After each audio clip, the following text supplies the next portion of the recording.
Hello, so let's read the question. The question says that on increasing the distance between the plates of a parallel plate condenser, the electric field intensity between the plates will decrease, the electric intensity between plates will increase, the electric field intensity between the plates will remain unchanged, the potential difference between the plates will decrease.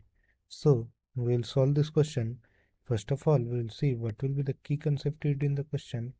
The key concept used in the question will be capacitor parallel plate capacitor का जो capacitance है that is equal to epsilon not A by D और charge on a parallel plate capacitor is given by Q is equal to C into भी।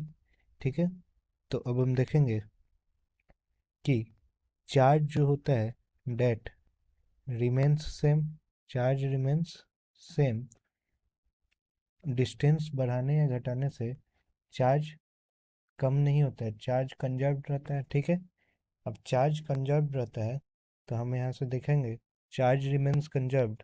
सो यहाँ से हमारे पास v जो होगा that will be equal to q by C. So v is inversely proportional to c, मतलब v1 by v2 will be equal to c2 by c1। लेकिन हम यहाँ से देखेंगे कि c is inversely proportional to d, तो c2 by c1 will be equal to d1 by 2। ठीक है, तो मतलब v1 by v2 is equal to d1 by d2। तो हम यहाँ से बोल सकते हैं कि v is directly proportional to d, distance के डायरेक्टली प्रोपोर्शनल होता है, तो potential difference between the plates will decrease.